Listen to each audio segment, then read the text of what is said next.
നമസ്കാരം. റാഫ്റ്റോക്ക് ഫുട്ബോളിലേക്ക് ഏവർക്കും സ്വാഗതം. യുവേഫ ചാമ്പ്യൻസ് ലീഗിന്റെ റൗണ്ട് ഓഫ് 16 ആദ്യ പാദത്തിലെ മാഡ്രിഡ് ഡെർബിയിൽ റയൽ മാഡ്രിഡിന് ജയം. 2-1 അവർ അത്ലറ്റിക്കോ മാഡ്രിഡിനെ പരാജയപ്പെടുത്തിയിരിക്കുന്നത്.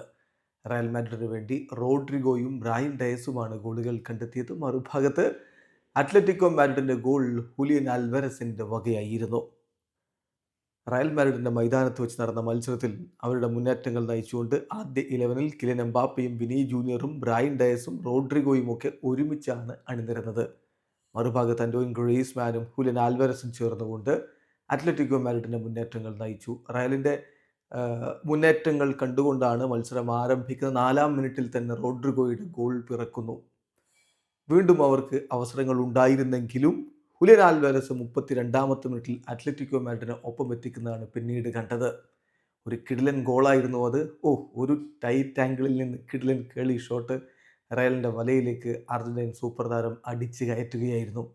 ഇടവേള സമയത്ത് മത്സരം 1-1 സമനില. രണ്ടാം പകുതിയിൽ റയലിൻ്റെ മുന്നേറ്റങ്ങൾ 55-ാമത്തെ മിനിറ്റിൽ വലയിലേക്ക് എത്തുന്നു. ബ്രൈൻ ഡയസിൻ്റെ ഗോളിലൂടെ അവർ ലീഡ് എടുക്കുന്നു. തുടർന്ന് വീണ്ടും നീക്കങ്ങൾ ഉണ്ടാകുന്നു. പക്ഷേ അത്ലറ്റിക്കോ മാഡ്രിഡ് ഡിഫെൻഡ് ചെയ്ത് നിൽക്കുന്ന കാഴ്ചയാണ് കണ്ടത്. അവസാന ഘട്ടത്തിൽ അത് ഗോളായിരുന്നെങ്കിലും 3-1 എന്ന കംഫർട്ടബിൾ ആയിട്ടുള്ള ആദ്യപാദ ലീഡിലേക്ക് റയൽ പോകുമായിരുന്നു. എംബാപ്പയും വിനിയും ചേർന്ന് നടത്തിയ നീക്കം, വിനിക്ക് അവസാനം ആ പന്ത് വലയിലേക്ക് എത്തിക്കാൻ കഴിഞ്ഞില്ല. ലൊറൻറ്റ് അത് ബ്ലോക്ക് ചെയ്യുകയായിരുന്നു.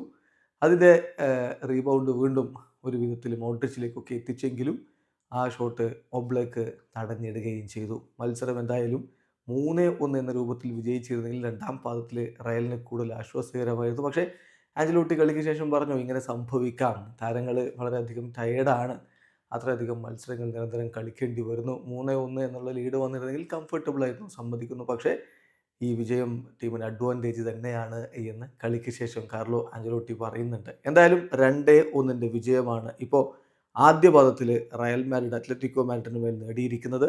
ഇനി എല്ലാവരും കാത്തിരിക്കുന്നത് രണ്ടാം പാദത്തിലെ മത്സരത്തിന് വേണ്ടിയിട്ടാണ്. അധികം വൈകാതെ മാർച്ച് 13-ന് മെട്രോപൊളിറ്റനോയിൽ ഈ കളിയുടെ തീരുമാനമുണ്ടാകും. വീഡിയോ അവസാനിക്കുന്നു.